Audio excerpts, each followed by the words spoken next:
नमस्कार। आजचा उपोषणाचा पहिला दिवस।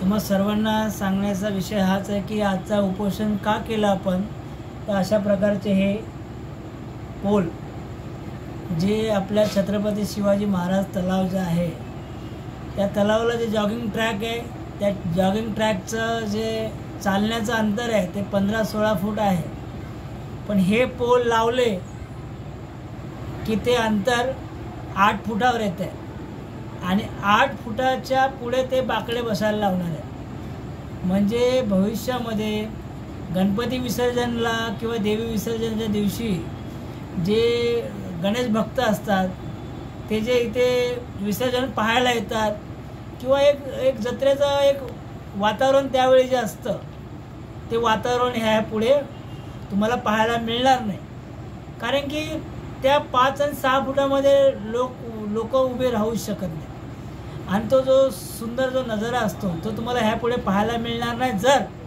हे सिमेंटचे पोल हे जर यशस्वी झाले तर। दुसरी गोष्ट,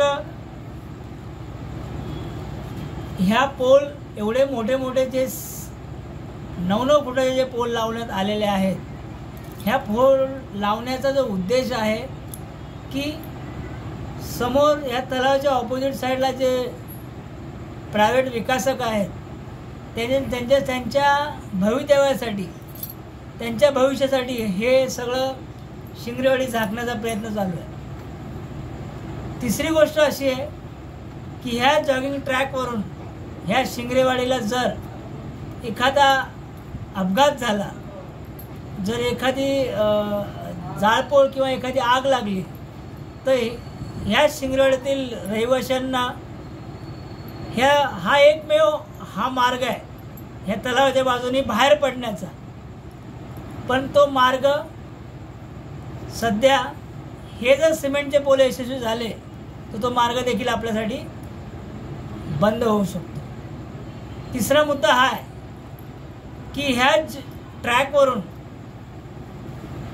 एखाद्याला अचानक त्याची जर स्वास्थ्य बिघडलं तर त्याला एमर्जन्सी जर आणण्यासाठी आमची मागणी होती की इथे असा ट्रॅक बनवा की तुमची ॲम्ब्युलन्स ह्या ट्रॅकवर येईल, अशा प्रकारची व्यवस्था केली पाहिजे। परंतु हे सगळं काही जे सर्वसामान्यांसाठी पाहिजे, इथे 2 वॉचमॅन पाहिजेत, इथे अशा सर्व प्रकारच्या ज्या डिमांड्स लोकांच्या उपयोगी आहेत त्या डिमांड्स सगळ्या बाजूला करून फक्त आणि फक्त विकास, प्रायव्हेट विकास, बिल्डरांच्या घशात कसं काय त्यांचं सगळं काय त्यांचं सोनं करता येईल हा सगळा कार्यक्रम हे सिमेंटचे पोल लागल्यानंतर होणार आहे। तुम्हाला अजून एक मुद्दा मोठा सांगायचा आहे मला, हे छत्रपती शिवाजी महाराज तलाव आहे, परंतु आता टेंडर जे पास झालेलं आहे ते शीतल तलाव म्हणून पास झालेलं आहे। शीतल कोणाचं नाव आहे?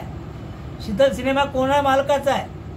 हे शीतल तलाव म्हणून टेंडर जे पास झालेलं आहे, याचा अर्थ हे तलाव देखील एका बिल्डरच्या घशात तुम्हाला घालायचे काय हा प्रश्न, हा शंका माझ्या मनात आलेली आहे, आमच्या मनात आलेली आहे। मी तुम्हाला आजच सांगतो, आज माझा पहिला दिवस आहे, उद्या माझा दुसरा दिवस असणार आहे। मी सर्व विभागातील लोकांना माझी कळकळीची विनंती आहे, वाडेशेठ, संदेशनगर, क्रांतीनगर, सर्व जेवढे पण मंडळ आहेत, घाटकोपर, कलिना, वाकोला, मरोळ, सर्व लोकांना माझी विनंती आहे तुम्ही सर्वांनी ह्या गोष्टीकडे लक्ष दिलं पाहिजे आणि ह्या कामाला थांबवण्याचा तुम्ही आम्हाला साथ दिली पाहिजे। धन्यवाद।